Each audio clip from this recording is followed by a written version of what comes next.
Hello there, it's just me, your old buddy Grizzly Jim, and I wanted to try something a little bit different with the podcast this week. And you may have noticed that I am by myself in the studio today, so I don't have a guest to talk to, so you're stuck with my ramblings, unfortunately. But I did want to talk to you, or try this new sort of segment where I take a little bit of a detour and look into an aspect of archery or somebody from the world of archery that I think is interesting, and I hope you'd find interesting. Today, I'd like to talk to you about Papa Bear himself, Mr. Fred Bear. Now, whether you are a traditional archer or not, you will have known the name Bear Archery. It was founded in 1933 in Detroit, Michigan by Fred Bear himself and his business partner, Charles Piper. And they've gone on to create a legacy of archery. And it's not just traditional archery. They make compound bows as well. They are well-renowned archery suppliers to hunters, target shooters, traditional archers all over the world. Fred Bear I'd go as far as saying Fred Bear is one of my archery heroes. And I hope that as this goes, if this takes off, if this little segment is popular, I can do more on my archery heroes and other influential archers. So whether yourself, you're into hunting, target archery, or field archery, 3D, whatever it is that you're into, you'd have felt the influence of Fred Bear's touch in the sport in some way. And for me personally, Fred Bear almost felt mythical growing up, because back then, before YouTube and Instagram and podcasts and all this stuff that you've got access to nowadays, we didn't have back in the day. I say like I'm really old, but when I was a kid growing up with archery, there was nothing. You could get books and things, but especially the traditional side of things, there was very little when I was growing up. But I did have access, and I'm not entirely sure where it came from. I think it was maybe taped off the TV at some ungodly hour, and it was one of Fred Bear's old hunting videos, and it almost was put together like one of those Pathé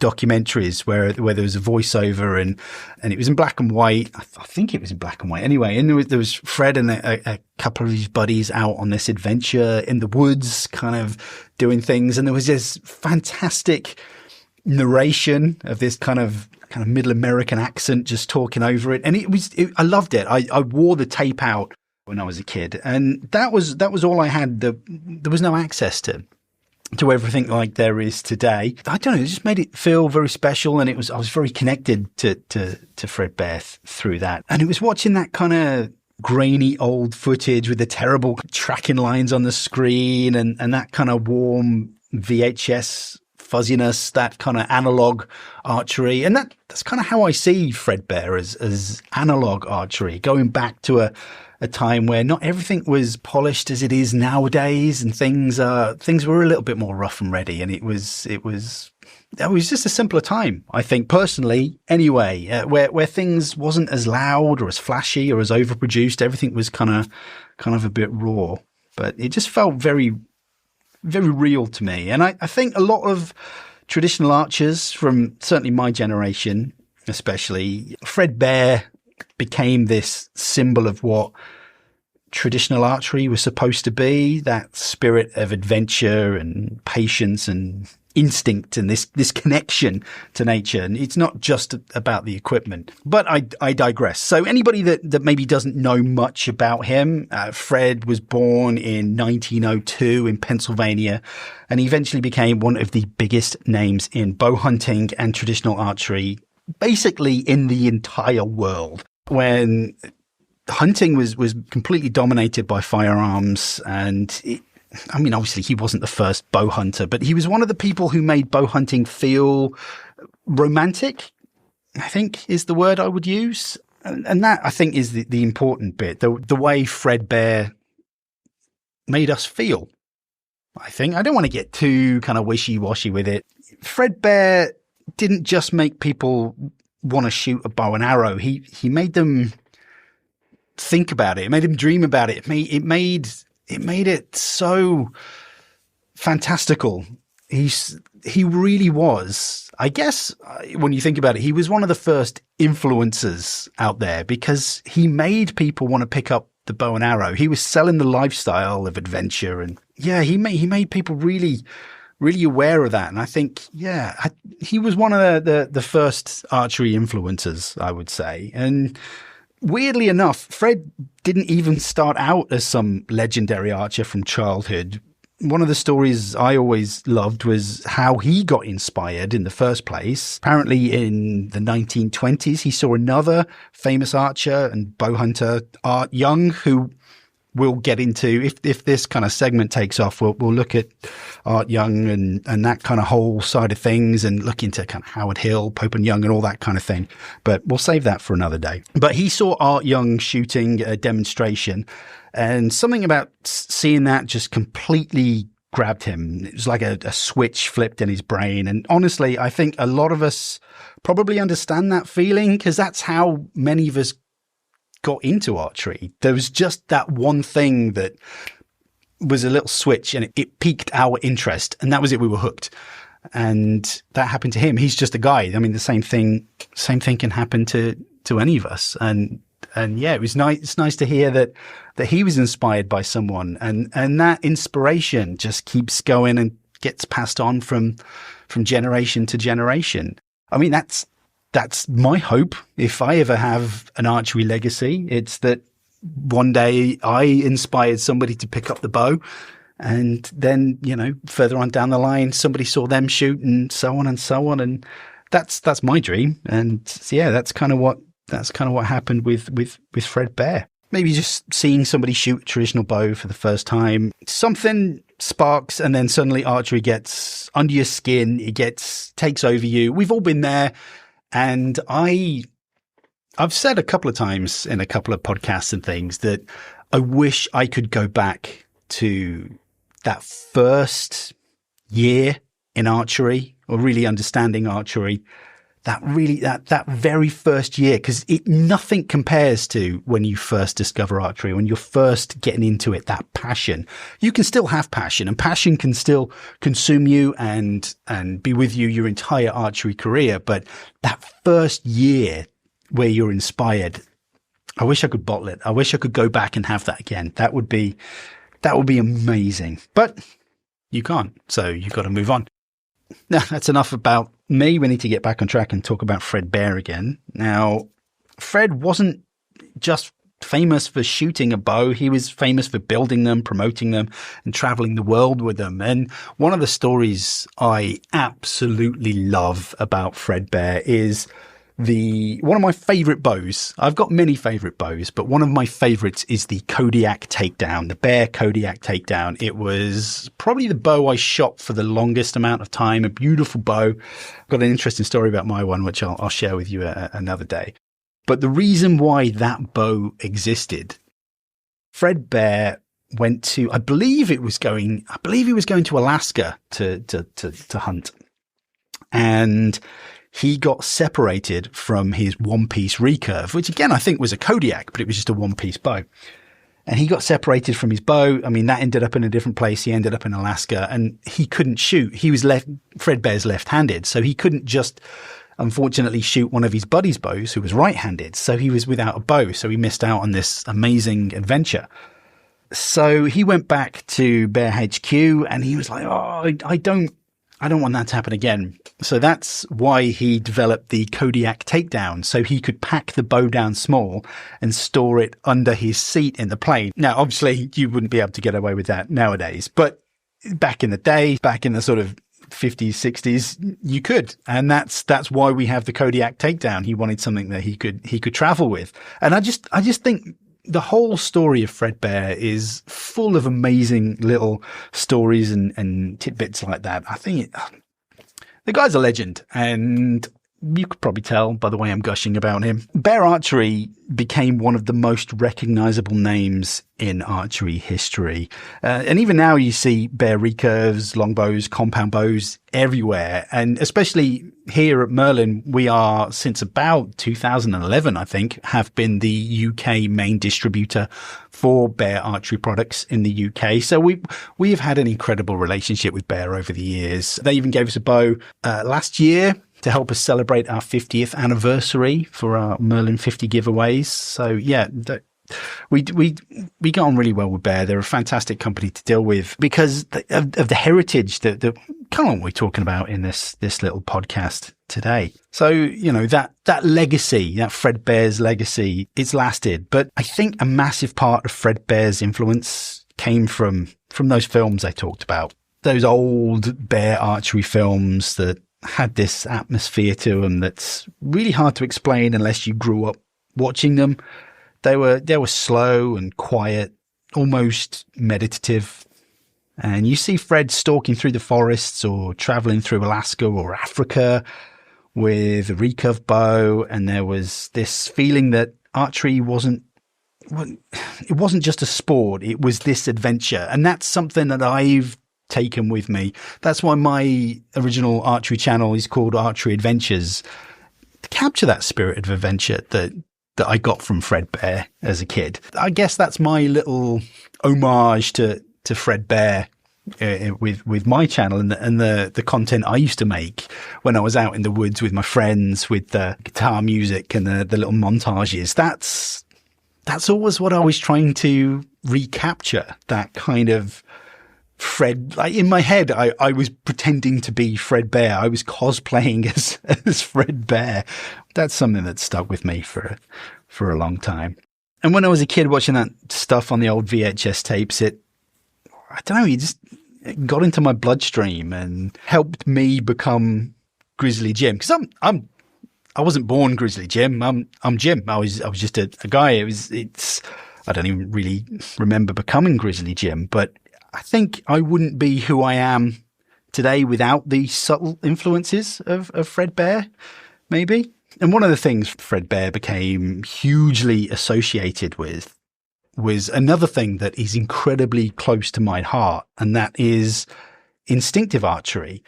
Now, I know instinctive archery is not as popular as it used to be. It used to be this huge, big community, but it's not as big as it used to be. And it's still there. There's still people shooting instinctively. People have been shooting instinctively for thousands of years. It got very convoluted. The names got a little bit convoluted. Everything got sort of complicated. And instinctive archery causes a lot of issues with people nowadays. A lot of people, there's no such thing as instinctive archery. There 100% is instinctive archery. The name implies that it's this mystical, magical thing, and it's not. It is hard work. It's just another method of shooting. It's a subconscious connection between sight picture and muscle memory. It's not something that you can just pick up and do.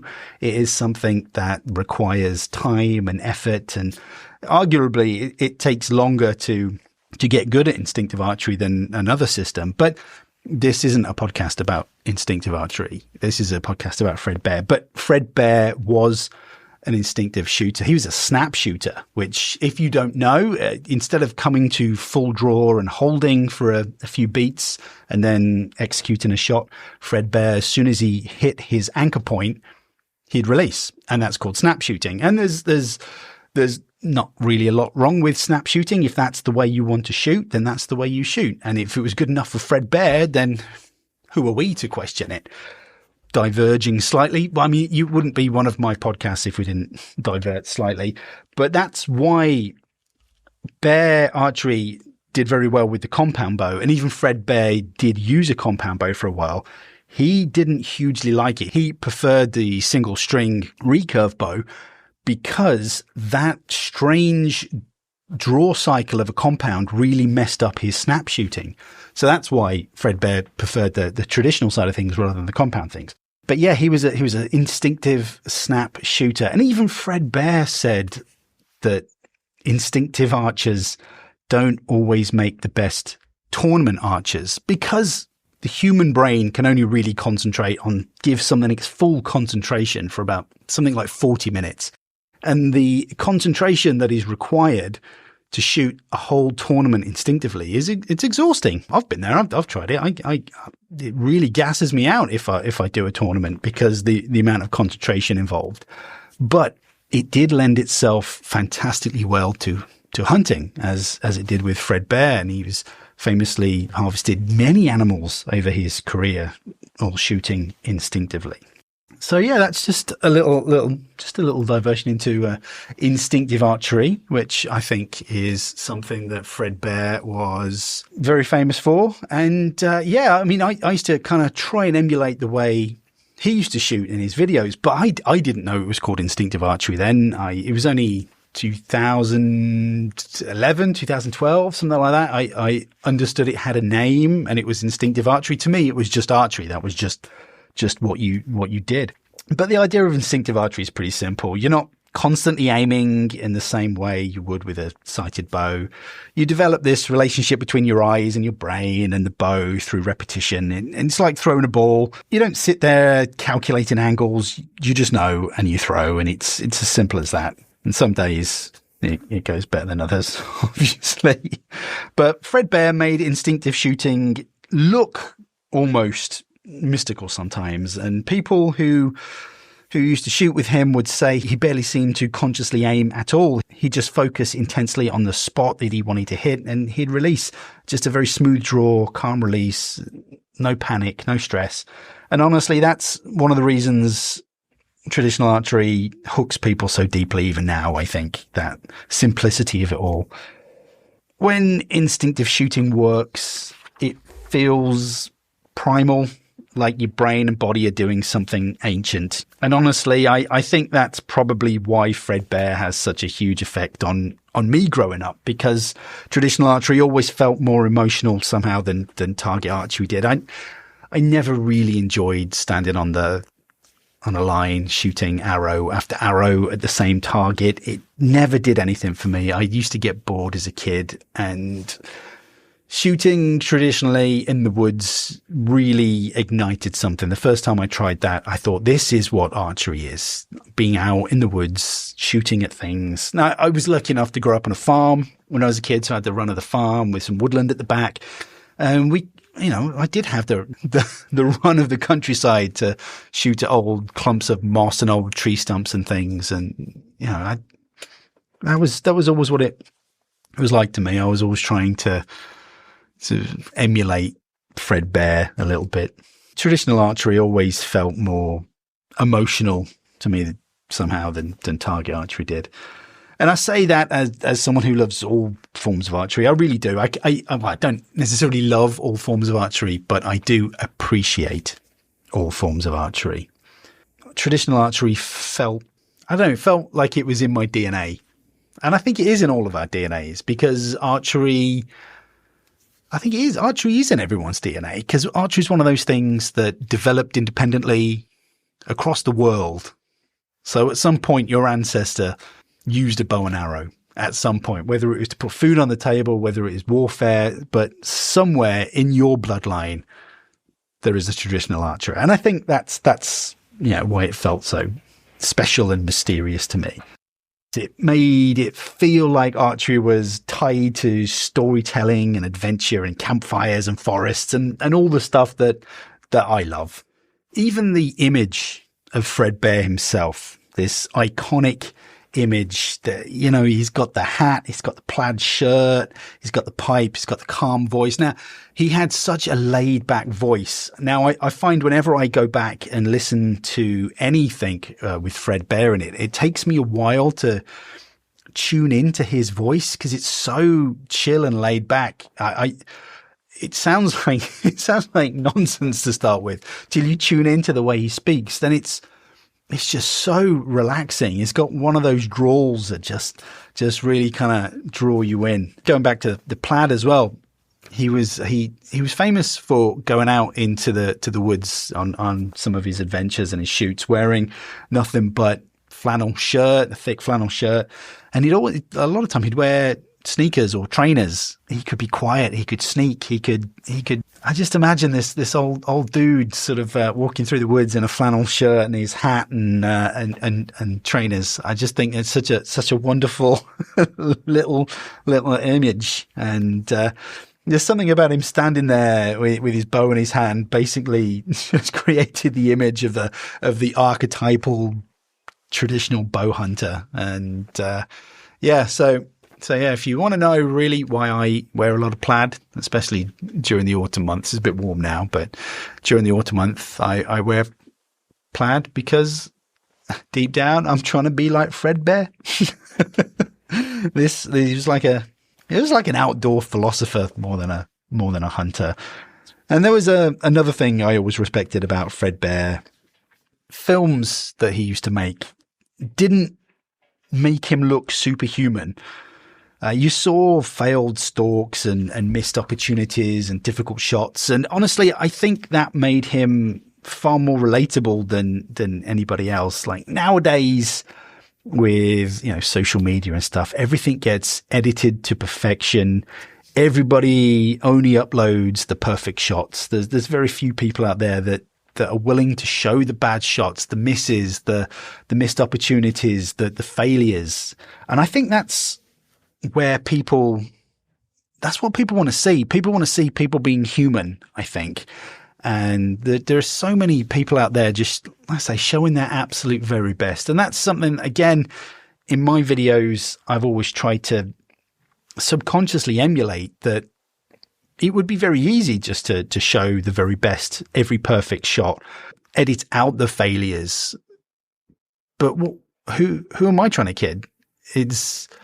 Traditional archery is the pursuit of perfection. It's very difficult to be perfect with a traditional bow. And I think that's where the beauty of it is. It's that pursuit of perfection, that never ending pursuit of perfection. And I think Fred Bear got that. He understood that not everything was perfect. So he did show failures. He did show when things didn't go right. Fred Bear's, his writings and his films felt very human to me. And again, that's another reason why I gravitated towards him as an archer. And it felt like you was watching this guy genuinely experiencing an adventure rather than trying to build a brand. I mean, he did build the brand of one of the biggest one of the biggest archery brands in the world, but it didn't feel forced. It just felt very natural. And of course, some of his hunts became legendary. His polar bear hunts especially became one of the most famous bow hunting stories ever. Remember, this was before modern outdoor television and YouTube and GoPros and things. When he went out there, it was probably a crew, but it was a small crew, but it was analog technology. It was videotape. It was film. It was bulky and difficult. And I don't know, you just don't get that level of film anymore.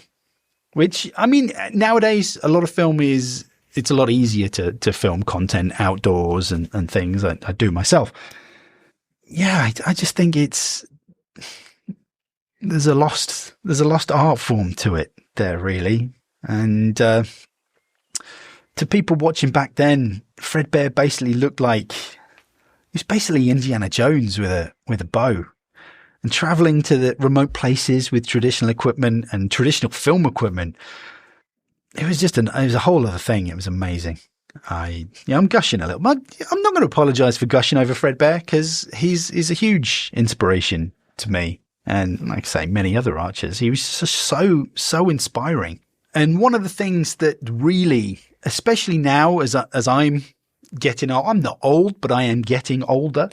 One of the things that really, really gets me now is the fact that he achieved most of his adventures later on in life when he was getting old.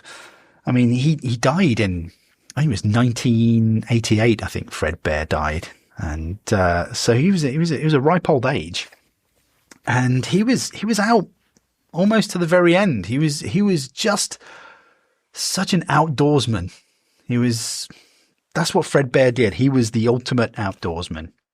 And weirdly, I love that because nowadays there's this pressure that if you haven't conquered the world by 25, you're somehow behind. Meanwhile, Fred Bear was still out adventuring into his old age, carrying a bow through the woods. Most people half his age would struggle in. So there's something incredibly inspiring about that as well. And by all accounts too, he just seemed like a genuinely humble guy. He wasn't loud. He wasn't arrogant.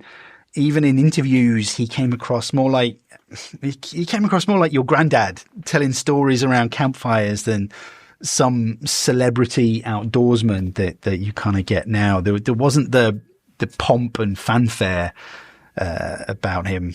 And maybe that authenticity is why people still connect with him nowadays, because nowadays authenticity gets manufactured. Everybody's terminally online now, and Fred Bear genuinely felt really authentic. And that's why I think, anyway, his influence never really disappeared. Even now with modern compound bows and rangefinders and incredibly advanced technology, there's still something really magical about picking up a simple stick and string and trying to shoot it instinctively, or however you choose to shoot it. There is no right and wrong in archery. Like everything, we always try and divide ourselves into little groups and things, and then there's infighting within those groups. But to me, it doesn't matter. The important thing is that somebody is shooting a bow. It doesn't matter if you're gap shooting. It doesn't matter if you shoot instinctively, gap stinctive. It doesn't matter if you're string walking. It doesn't matter. We're all doing the same thing, and we're all doing it because people like Fred Bear, he forged the path for us to do what we do now. And I think it's easy to forget that. I think he helped preserve the spirit of adventure, the spirit of archery. And I think every time someone picks up a trad bow in some way, and when I look back, I don't think it was the trophies that Fred Bear was chasing, or maybe it was, I don't know, but I think maybe it was the experience that he was chasing, that kind of life experience. I think that was more important to him than hanging a trophy on the wall. I don't know. That's what I get from it anyway. I could be wrong. He collected the adventures and the stories, and maybe that's why those old films still hold up emotionally and all these years later, because they don't really feel like hunting videos.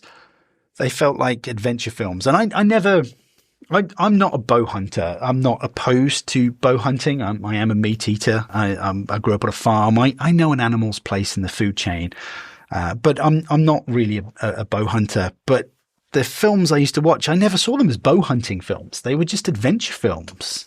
Yeah, it always came across like an adventure film. Again, another story I heard of Fred Bear, which will always stick with me, is he went to India. There was a huge tiger that was terrorizing a village. So I'm led to believe. Now, I got this from a story that Fred Bear said in one of the videos I had as a kid.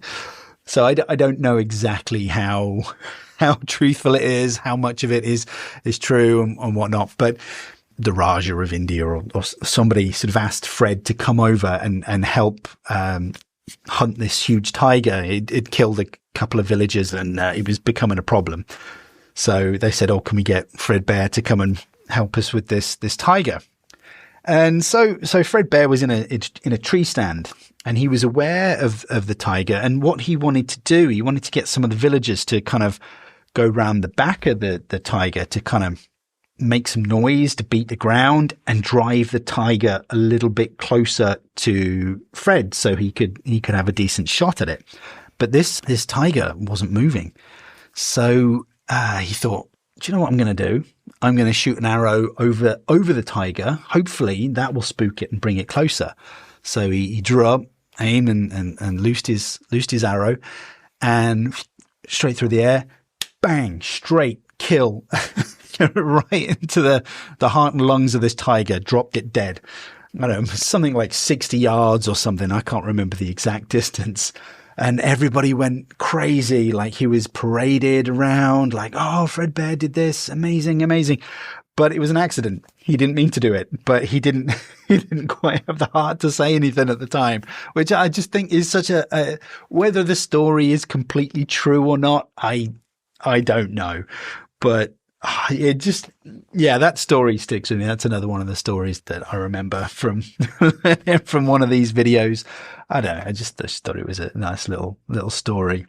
I've probably rambled on for long enough. So, hopefully this has come across as something just a little bit different. I thought I'd try something a little bit different. We've got this podcast, and I love the sound of my own voice. So I thought I'd give it a go. So just wanted to do an episode appreciating Fred Bear a little bit, because for a lot of us, he was a gateway in traditional archery, and this guy who made bows feel timeless. And really, despite all the technology we have today, I still think there's something magical about those old tapes and the old books. And if you get a chance to read any of the Fred Bear books, there's a couple of really nice ones. There's Field Notes, Fred Bear's Field Notes, I think. And there's, I remember Papa Bear, which is somebody else's account of Fred Bear. Both really good books, really good adventure manuals, and, definitely worth checking out. Maybe because they remind us of, or certainly me anyway, what drew me to archery in the first place, that chasing that sense of adventure. And, it's easy nowadays, as someone in my position who makes archery content for a living, it's easy to forget that archery, it's not about the views. It's not about appeasing this mystical algorithm. It's not the scores. It's just being out there with a bow and an arrow and sending arrows downrange. That's the important thing. And the thing I always say, and I hope that Fred Bear would mirror that, is that never forget why you picked up the bow in the first place. And it's something that as archers we do tend to forget on occasion when things aren't going our way, when things aren't going right. Just remember why it is you picked up the bow, because at some point archery spoke to you and you thought it was the most coolest thing in the world. So never forget that. But anyway, I hope you have enjoyed this little diversionary podcast. And if it is something that you enjoy, we can look at other archers. We can look at Howard Hill. Like I say, we can look at the Pope and Young kind of things. We can look at, it doesn't have to be traditional archers, although I'm always going to pay a little bit special attention to the traditional archers, because that's what I'm all about. But archery is a broad sport with some fantastic people in it. So if you do like this little sort of content, we can do more. Anyway, let me know in the comments if Fred Bear influenced you in your archery journey, or if you grew up watching Fred Bear's archery films. And as always, you take care, shoot straight, and I'll see you on the internet. Bye-bye.